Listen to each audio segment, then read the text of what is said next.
नमस्कार, मैं पेन वाजपेयी अपने YouTube चैनल मैं पेन वाजपेयी पे आपका बहुत बहुत स्वागत करता हूं।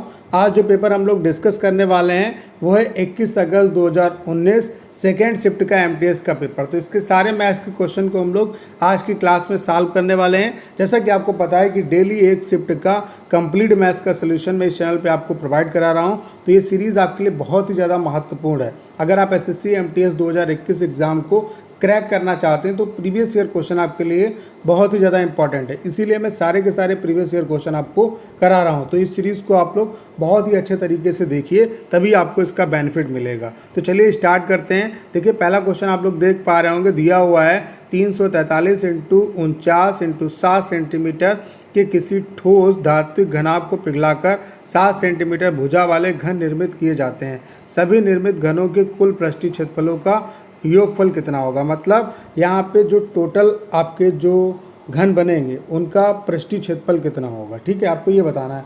तो सबसे पहले देखो, घनाभ से कितने घन बनेंगे और जितने घन बनेंगे और एक घन का हम पृष्ठीय क्षेत्रफल निकाल लेंगे और उससे मल्टीप्लाई कर देंगे तो सभी का योगफल आ जाएगा। यहाँ पे इनके आयतन बराबर होंगे। अगर घनाभ से बना हुआ है, अगर घन को हमने घनाभ से बनाया है तो इसका मतलब है इन दोनों के आयतन बराबर होंगे।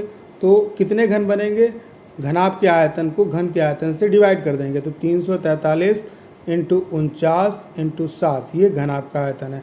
घन का आयतन कितना होता है भुजा की, यानी कि 7 इंटू 7 इंटू 7।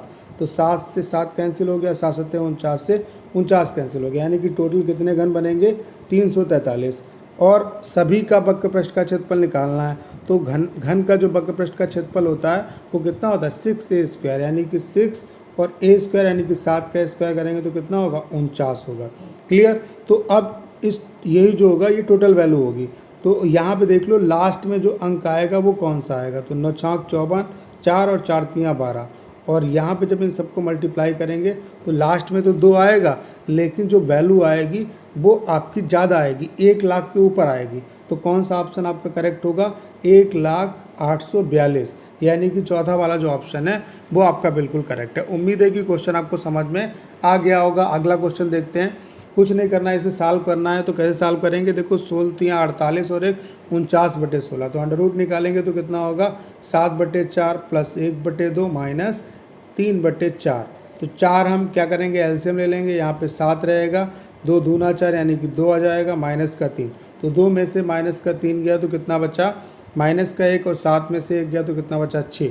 6/4 करेंगे तो इसे हम लोग क्या ले सकते हैं 3/2, और 3/2 को क्या ले सकते हैं 1 से ही 1/2, यानी कि तीसरा वाला जो ऑप्शन है वो आपका बिल्कुल करेक्ट है। अगला क्वेश्चन आप लोग देख पा रहे होंगे, दिया हुआ है यदि ए और बी का जो अनुपात है वो 2:3 है, बी और सी का जो अनुपात है वो 2:3 है, तो 3a² plus b² plus c² अनुपात a² plus 2b² plus c² की मतलब वैल्यू बतानी, यानी कि इन दोनों का अनुपात आपको बताना है।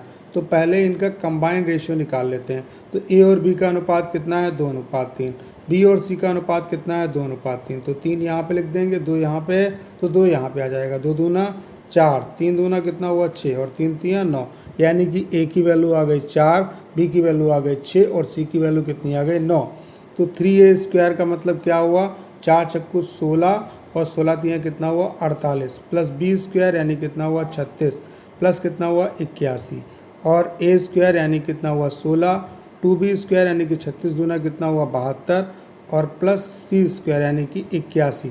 तो इन्हें जोड़ो कितना आएगा आपका 6 और 1 7 और 8 7 15 का 5 हासिल लगा 1, और 4 3 7 और 8 कितना हुआ 15, 15 और 1 कितना हुआ 16, यानी कि कितना आया 165। और यहाँ पे कितना आएगा 6 2 8 और 1 कितना हुआ 9, और 8 7 15 और 1 कितना हुआ 16, यानी कि रेशियो कितना आएगा 165 रेशियो 169, यानी कि 165 रेशियो 169, यानी कि दूसरा वाला जो ऑप्शन है वो आपका बिल्कुल करेक्ट है। अगला क्वेश्चन आप लोग देख पा रहे होंगे, दिया हुआ है कि ए और बी को एक साथ मिलकर 13/15 भाग कार्य करना है और बी और सी को मिलकर 11/20 भाग कार्य करना है। यदि ए और सी की मजदूरी का अंतर 7600 है तो ए और सी की कुल मजदूरी कितनी है। तो कोई दिक्कत वाली बात नहीं है। देखो ए और बी जो है वो कार्य का कितना भाग करते हैं 13/15, और बी और सी कार्य का कितना भाग करते हैं 11/20। तो सबसे पहले क्या करो कि जो टोटल वर्क है, आपको पता है कि पूरे टाइम एंड वर्क में वर्क आपका कांस्टेंट होता है, तो इसे हम क्या करेंगे, बराबर कर लेंगे। तो यहाँ पे 15 है, यहाँ पे 20 है, तो 15 और 20 का एलसीएम कितना हुआ 60। यानी कि इसे 60 अगर बनाना है तो इसको 4 से ऊपर नीचे गुणा करना पड़ेगा और यहाँ पे 3 से गुणा करना पड़ेगा। इसका मतलब क्या हुआ, 13 चौको 52/60 और यहाँ पे कितना आया 33/60। यानी कि हमें ये पता चल गया कि ए और बी मिलके 60 में से 52 लड्डू बनाते हैं। इसका मतलब है सी की हमें कैपेसिटी पता चल गई कि सी जो है वो कितने लड्डू बनाता है, 8 लड्डू बनाता है। बी और सी मिलके कितने लड्डू बनाते हैं, 33। इसका मतलब क्या हुआ, ए जो है वो कितने लड्डू बनाता है, 27। तो 27 और 8 कितना हुआ 35। इसका मतलब है बी कितने लड्डू बनाता है, 25। अगर टोटल लड्डू 60 हैं तो बी के लड्डू कितने आएंगे, 25 आएंगे। अब देखो दिया हुआ ए और सी का अंतर, तो 27 और 8 का अंतर कितना है, 19। और 19 की वैल्यू कितनी है, 7600 के बराबर है। तो एक की वैल्यू कितने के बराबर आई, 19 चौको 76, 400 के बराबर आई। तो आपको निकालना है ए और सी की कुल मजदूरी कितनी होगी। तो ए और सी की मजदूरी कितनी है, 35 रेशियो। तो 35 रेशियो की अगर वैल्यू निकालें तो 35 चक्कू होता है 140, यानी कि 14,000 आएगा। तो 14,000 आपका करेक्ट होगा। यहाँ पे 24,000 दिया हुआ है। अगर 24,000 है तो या तो कुछ और पूछा गया होगा, लेकिन अगर यही पूछा गया तो करेक्ट आंसर आपका क्या होगा, 14,000 ही आएगा। अगला क्वेश्चन आप लोग देख पा रहे होंगे, दिया हुआ है किसी घनाभ की लंबाई और चौड़ाई और ऊंचाई 6 सेंटीमीटर, 8 सेंटीमीटर और 10 सेंटीमीटर है, तो इसका आयतन कितना होगा। तो घनाभ का आयतन कितना होता है, लंबाई गुणे चौड़ाई गुणे ऊंचाई, यानी कि 6 × 48 × 10 यानी कि 480 सेंटीमीटर क्यूब। अगला क्वेश्चन आप लोग देख पा रहे होंगे, दिया हुआ है किसी व्यक्ति ने कितने रुपए, इकाई, दहाई, सैकड़ा, हजार, 10,000, लाख यानी कि 5 लाख रुपए में एक बाइक और एक कार खरीदी। उसने बाइक को 20% के लाभ पर और कार को 10% की हानि पर बेच दिया और इस प्रकार पूरे सौदे में उसे 5% का लाभ हुआ। तो बाइक की कीमत क्या होगी। तो कोई दिक्कत वाली बात नहीं है, एलिगेशन लगा देंगे। देखो टोटल जो कीमत है वो कितनी है आपकी, 5 लाख है। अब यहाँ पे एक बाइक और एक कार खरीदी, बाइक को 20% के लाभ पर बेचा तो प्लस का 20%, और कार को 10% की हानि पर बेचा यानी कि माइनस का 10%, और टोटल पे 5% का लाभ हुआ। तो पहली वैल्यू दी है, दूसरी दी है और ओवरऑल दी है, यानी कि एलिगेशन लग जाएगा। अब देखो यहाँ पे माइनस है, यहाँ पे प्लस है, तो डिफरेंस कैसे निकालेंगे, जोड़ के निकालेंगे।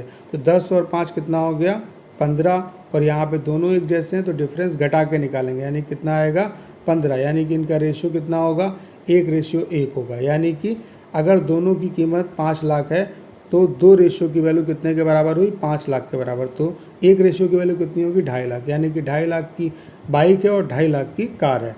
यानी कि दूसरा वाला जो ऑप्शन है वो आपका बिल्कुल करेक्ट है। अगला क्वेश्चन आप लोग देख पा रहे होंगे, दिया हुआ है किसी वस्तु के अंकित मूल्य से 20% कम भुगतान करने पर कोई व्यक्ति 25% छूट प्राप्त करता है। उसने कुल कितनी राशि का भुगतान किया। इसका मतलब क्या हुआ कि 20 रुपये अगर उसने छुड़ाए रुपए में तो 25% की छूट मिलती है। यानी कि 25% की जो वैल्यू है वो 20 के बराबर है। तो 100% की वैल्यू क्या होगी, 4 से गुणा कर देंगे, यानी कि 80 रुपये। तो MRP कितना आ गया, 80 रुपये। लेकिन क्वेश्चन में बोल रहा है कि MRP से 20 रुपये छुड़ा लिए, तो कितने रुपये का भुगतान किया, 80 में से 20 कम कर दो, यानी कि 60 रुपये का भुगतान इसने किया। तो चौथा वाला जो ऑप्शन है वो आपका बिल्कुल करेक्ट है। उम्मीद है कि क्वेश्चन आपको समझ में आ गया होगा। अगला क्वेश्चन देखते हैं। अगला क्वेश्चन आप लोग देख पा रहे होंगे, दिया हुआ है कि कोई खुदरा विक्रेता 22 किलोग्राम चावल 35 रुपये प्रति किलोग्राम की दर से खरीदता है और 13 किलोग्राम चावल 30 रुपये प्रति किलोग्राम की दर से खरीदा। जब उसने दोनों किस्म को मिश्रित कर 40 रुपये प्रति किलोग्राम की दर से बेच दिया तो उसे कितना लाभ हुआ। तो कोई दिक्कत वाली बात नहीं है। देखो 22 किलोग्राम जो चावल है वो 35 रुपये में खरीदा, तो टोटल इसकी कीमत कितनी होगी, 35 दूना 70 और 35 दूना 70 और 7 कितना हुआ 77। और 13 किलो जो चावल है वो 30 रुपये में खरीदे, तो 13 तियाँ कितना हुआ 39। यानी कि टोटल चावल कितने का पड़ा, 0, 9, 7, 16, 7, 3, 10 और 1, 11, यानी कि 1160 का पड़ा। तो टोटल कितने किलो चावल हो गया, 22 और 13, 35, और इसको बेच दिया 40 रुपये पर किलो के हिसाब से। यानी कि टोटल कितने की बिक्री की, 1400 की। तो कितने का भाई, 1160 की खरीदी थी, 1400 की बेची, तो कितने का फ़ायदा हुआ इसको, 200, यहाँ पे कितने का फ़ायदा हुआ इसे, 240 का। तो 240 का फ़ायदा हुआ किस पे, 1160 पे। तो 100 पे कितना होगा, 0 से 0 कैंसिल हो जाएगा, 4 से काटेंगे, 4 × 24, 4 दूनी 8 और 4 9 36, यानी कि 600 बटे कितना होगा, 29 आएगा। यानी कि लगभग में आपका देखो 20.99 कुछ आएगा। तो इसे हम लोग लिख सकते हैं कि 21% का फ़ायदा होगा। यानी कि दूसरा वाला जो ऑप्शन है वो आपका बिल्कुल करेक्ट है। अगला क्वेश्चन आप लोग देख पा रहे होंगे, पूछा गया है यहाँ पे सभी 4 बैंकों को मिलाकर 200 मूल्य वर्ग के नोटों की कुल संख्या 2000 मूल्य वर्ग के नोटों की संख्या से कितनी कम है। तो सभी बैंकों में 200 के नोट कितने हैं भाई, 250, 225, 200 और 100। तो जोड़ लो कितना हुआ, 200 और 100 कितना हुआ, 300 और 400 कितना हुआ, 700 और 75, यानी कि 775 हुए 200 के नोट। और 2000 के नोट कितने हो जाएंगे भाई, 100 और 150 कितना हुआ आपका, 100 और 150 कितना हुआ आपका 250, 250 और 250 कितना हुआ 500, और 500 और 175 कितना हुआ 675। तो इनका डिफरेंस कितना होगा 100, यानी कि दूसरा वाला जो ऑप्शन है वो आपका बिल्कुल करेक्ट है।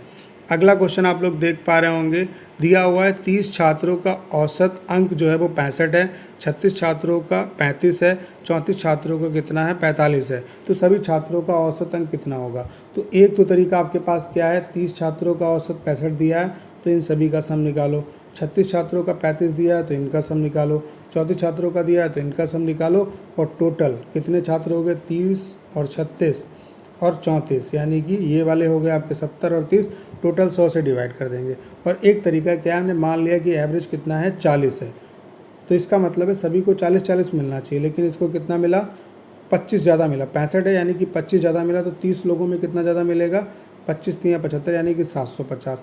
यहाँ पे 5 कम है तो 36 में कितना हो जाएगा, 36 पंचे 180, यानी कि माइनस का 180। और यहाँ पे 5 ज़्यादा है तो 34 पंचे कितना हुआ 170। क्लियर।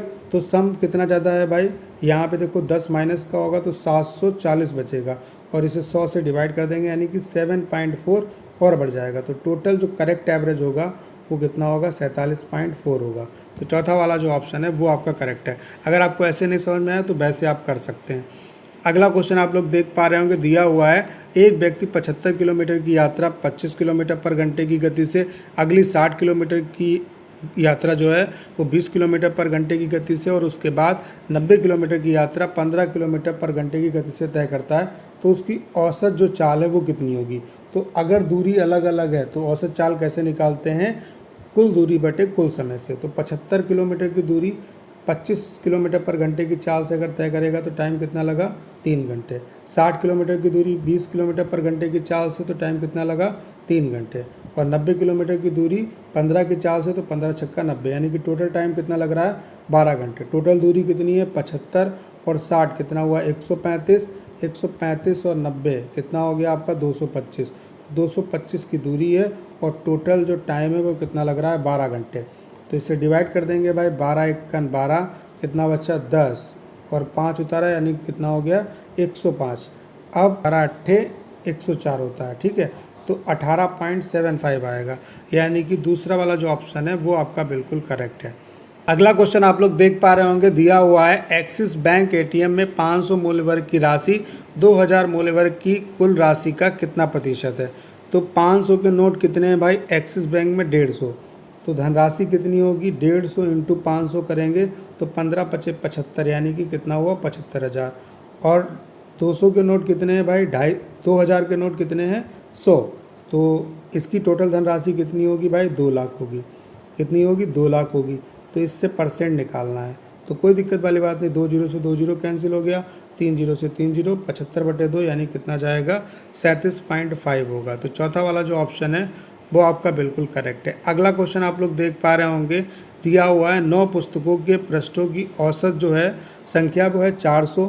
यदि प्रथम 5 पृष्ठों की औसत संख्या 430 है और अंतिम 5 पुस्तकों के 380 है, तो 5वीं पुस्तक के पृष्ठों की संख्या कितनी होगी। तो कोई दिक्कत वाली बात नहीं है, 9 जो पुस्तकें हैं उनके पृष्ठों की संख्या का औसत कितना है 400, तो टोटल सम कितना होगा 9 इंटू 400। पहली वाली जो 5 हैं उनका औसत कितना है 430, और लास्ट वाली जो 5 हैं उनका औसत कितना है 380। तो देखो यहाँ पे पहली 5 और फिर लास्ट वाली 5, यानी कि जो बीच वाली संख्या है यानी कि 5वीं संख्या उसको हमने 2 बार लिख लिया, तो इसका मतलब है एक बार उसे घटाना पड़ेगा, क्योंकि टोटल संख्या यहाँ पे 9 है, यहाँ पे ऐसे हो जाती है 10। तो मान लेते हैं वो संख्या कितनी है x, तो वो घटा देंगे तो यहाँ पर भी 9 संख्या और यहाँ पर भी 9 संख्या। अब इसे साल कर लेते हैं तो 9 चौक 36, यानी कि 3600 हुआ। इसकी जब गुणा करेंगे तो कितना आएगा यहाँ पे 0 और 5 यहाँ 15, 5 चौको 20 और 1 कितना हुआ 21 माइनस एक्स, और यहाँ पे कितना हो जाएगा आपका 0 5 अट्ठे 40 यानी कि कितना हो जाएगा आपका 1900। तो एक्स को उधर भेज देंगे और यहाँ पे कितना आ जाएगा 0 और 5 9 और 1 10 और यहाँ पे कितना हुआ 4। तो 4050 में से 3600 जब घटाएंगे तो कितना आ जाएगा आपका 450, यानी कि चौथा वाला जो ऑप्शन है वो आपका बिल्कुल करेक्ट है। अगला क्वेश्चन आप लोग देख पा रहे होंगे, दिया हुआ है एक बस 10 किलोमीटर की दूरी 12 मिनट में तय करती है। यदि उसकी गति 25 किलोमीटर पर घंटा कम कर दी जाए तो उसी दूरी को तय करने में उसे कितना समय लगेगा मिनट में आपको बताना है। तो 10 किलोमीटर की दूरी 12 मिनट में तय करती है तो चाल कितनी होगी 10/12, और इससे अगर घंटे में चेंज करें तो 60 आपको ऊपर चला जाएगा। तो 12 पंचे 60, यानी कि चाल कितनी है 50 किलोमीटर पर आवर। लेकिन अब नई चाल कितनी है 25 किलोमीटर पर घंटा कम कर दी जाए, यानी कि नई चाल कितनी हो गई 25 किलोमीटर पर घंटा, और डिस्टेंस कितनी है 10। तो समय कितना लगेगा, अब इसे मिनट में निकालना है तो 60 से मल्टीप्लाई कर दो। तो 5 से काटेंगे 5 दूना 10, 5 25, 5 से काटेंगे यहाँ पे 12 हुआ तो 12 दूनी 24 मिनट लगेंगे, यानी कि चौथा वाला जो ऑप्शन है वो आपका बिल्कुल करेक्ट है। अगला क्वेश्चन आप लोग देख पा रहे होंगे, दिया हुआ है किसी संख्या का 3 गुना उसी के 1/3 से 24 अधिक है, तो संख्या क्या होगी। तो संख्या का 3 गुना जो है उसके 1/3 से कितना अधिक है 24 अधिक है, यानी कि इनका जो डिफरेंस है वो 24 है। तो 3 3 9 में से 1 गया तो कितना बचा 8/3 रेशियो की वैल्यू कितने के बराबर है 24 के बराबर। तो 8 3 24 यानी कि 1 रेशियो की वैल्यू कितनी होगी 3 3 9, यानी कि वो संख्या कितनी होगी 9 होगी, यानी कि पहला वाला जो ऑप्शन है वो आपका बिल्कुल करेक्ट है। अगला क्वेश्चन आप लोग देख पा रहे होंगे, दिया हुआ है यदि किसी संख्या के 2/5 का 40% 24 है तो वो संख्या क्या होगी। हमने मान लिया संख्या x है तो उसका 2/5 का मतलब होता है गुणा, 40% की फ्रैक्शन क्या होती है 2/5, कितना है 24 के बराबर है। तो 4 छंग 24, तो 6 पंचे 30, पंचे कितना हुआ 150, यानी कि तीसरा वाला जो ऑप्शन है वो आपका बिल्कुल करेक्ट है। अगला क्वेश्चन यहाँ पे पूछा गया है कि जो आपको डाटा दिया है इसका बहुलक क्या होगा। तो जो संख्या सबसे ज़्यादा बार आई है वही क्या होगा इसका बहुलक होगा। तो सबसे ज़्यादा बार 6 आया है, यानी कि दूसरा वाला जो ऑप्शन है वो आपका करेक्ट होगा। अगला क्वेश्चन आप लोग देख पा रहे होंगे, दिया हुआ है वह राशि कितनी है जो 5% साधारण ब्याज की दर से 4 वर्षों में 1440 हो जाती है। तो 1440 हो जाती है, यानी कि मिश्र धन दिया हुआ है। तो अगर साधारण ब्याज की दर 5% है तो आपको पता है कि सिंपल इंटरेस्ट सिंपल होता है, अगर पहले साल 5% है तो हर साल 5% मिलेगा। तो टोटल ब्याज कितना हुआ 5 चौको 20% और धन राशि कितनी है 100%। तो टोटल जो मिश्र धन हुआ 4 साल के बाद वो कितना हुआ 120% में, और वैल्यू में कितना है 1440 है। आपको निकालना क्या है 100% की वैल्यू, वो धनराशि निकालनी है, यानी कि 100% की वैल्यू निकालनी है। तो 0 से 0 कैंसिल हुआ, 12 बराबर कितना हुआ 144। तो 1% की वैल्यू कितने के बराबर 12 के बराबर, 100% की निकालनी है, 2 0 चिपका दो, यानी कितनी हो जाएगी आपकी 1200 होगी। तो तीसरा वाला जो ऑप्शन है वो आपका बिल्कुल करेक्ट है। अगला क्वेश्चन आप लोग देख पा रहे होंगे, दिया हुआ है किसी राशि पर 20% वार्षिक दर से 2 वर्ष के चक्रवृद्धि ब्याज और साधारण ब्याज का अंतर 200 है, तो वह धनराशि क्या होगी। 2 साल का चक्रवृद्धि ब्याज और साधारण ब्याज का जो अंतर होता है वो R का R% होता है। तो 20 का 20% कितना होगा 4%, और उसकी वैल्यू कितनी है 200 के बराबर। तो 4 पंचे 20, यानी कि 1% की जो वैल्यू है वो 50 के बराबर है। तो 100% की जो वैल्यू होगी 2 0 चिपका देंगे, यानी कितनी हो जाएगी आपकी 5000 होगी।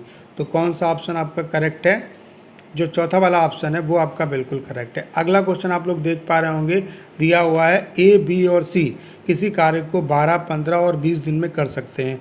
एक साथ मिलकर वे उस कार्य को कितने दिन में पूरा करेंगे। तो कोई दिक्कत वाली बात नहीं, इनका एलसीएम ले लेते हैं। कितना होगा भाई 12, 15 और 20 का एलसीएम कितना हुआ 60, यानी कि A एक दिन में कितने लड्डू बनाता है 5, B एक दिन में कितने बनाता है 15 चक्कू 60 4 बनाता है, और C कितने बनाता है 3। क्लियर।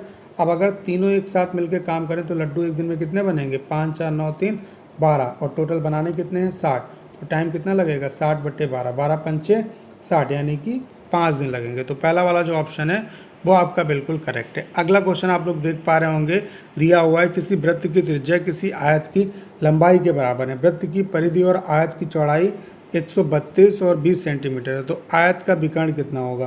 कोई दिक्कत वाली बात नहीं है, जो वृत्त की त्रिज्या है वो आयत की लंबाई के बराबर है, और वृत्त की परिधि कितनी दी है 132। वृत्त की परिधि क्या होती है 2 पाई r, यानी कि 2 × 22/7 और इंटू आर की वैल्यू कितने के बराबर दी है, 132 के बराबर। तो 44 हुआ, 44 तियाँ होता है 132, यानी कि आर की वैल्यू कितनी हो गई, 7 तियाँ 21। तो अब बोला गया है कि यही क्या है, जो त्रिज्या है वही आयत की लंबाई है, यानी कि आयत की लंबाई कितनी हो गई 21 और चौड़ाई कितनी दी हुई है 20। तो आयत का विकर्ण कितना होगा, अंडर रूट लंबाई का स्क्वायर यानी कि 21 का स्क्वायर कितना होगा 441 और 20 का स्क्वायर कितना होगा 400। तो 841 हुआ, 841 का अंडर रूट निकालेंगे तो कितना आएगा 29, यानी कि दूसरा वाला जो ऑप्शन है वो आपका बिल्कुल करेक्ट है। उम्मीद है कि क्वेश्चन आप समझ पाए होंगे। अगला क्वेश्चन आप लोग देख पा रहे होंगे, यहाँ पे करना क्या है, इसको इससे डिवाइड करना है, इसमें से ये घटाना है, फिर इस सारे पोर्शन को इससे डिवाइड कर देंगे तो 24.99 आएगा, यानी कि जो करेक्ट आंसर होगा वो कौन सा होगा, तीसरा वाला ऑप्शन होगा, यानी कि 25 लिख सकते हैं इससे। तो तीसरा वाला जो ऑप्शन है वो आपका बिल्कुल करेक्ट है। अगला क्वेश्चन देखते हैं। अगला क्वेश्चन वही आपका दिया हुआ है।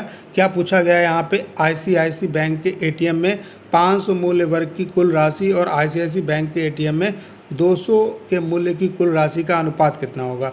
तो आईसीआईसी जो बैंक है उसमें 500 के नोट कितने हैं 200, तो इनका टोटल प्राइस कितना हो गया 200 इंटू 500, क्लियर।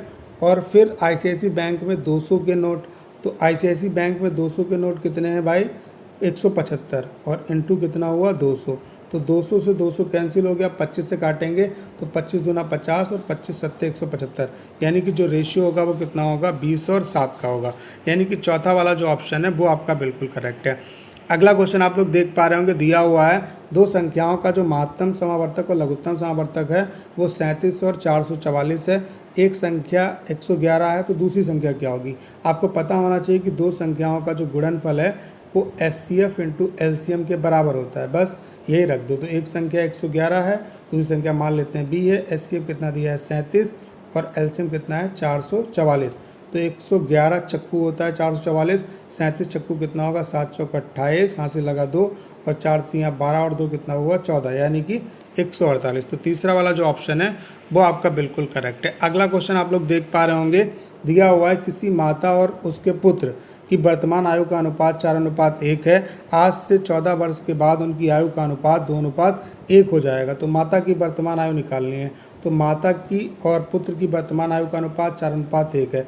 14 साल के बाद यानी कि +14 इसमें कर दिया और +14 इसमें कर दिया, तो अनुपात कितना हो गया 2:1। अब देखो यहाँ पे 14 बढ़ रहा है, तो रेशियो में अगर समान की वृद्धि हो रही है तब तो हम सिंपल लगा सकते हैं क्वेश्चन को।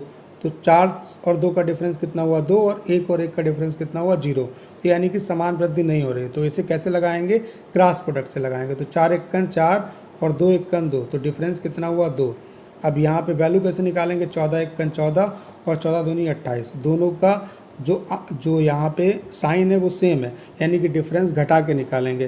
तो 28 और 14 का डिफरेंस कितना हुआ 14, यानी कि एक रेशियो की वैल्यू कितने के बराबर आई 7। तो मदर की एज बतानी है वर्तमान, तो 4 रेशियो की वैल्यू कितनी होगी 728, यानी कि चौथा वाला जो ऑप्शन है वो आपका बिल्कुल करेक्ट है। उम्मीद है कि अगर आपने क्वेश्चन यहाँ तक देखे हैं तो आपको पूरा पेपर अच्छे तरीके से समझ में आया होगा। आपको करना क्या है, इस कंटेंट को ज़्यादा से ज़्यादा शेयर करना है। उसके अलावा अगर आप चैनल पर नए हैं और आपने अभी तक इसे सब्सक्राइब नहीं किया है तो प्लीज़ चैनल को सब्सक्राइब करना मत भूलिएगा।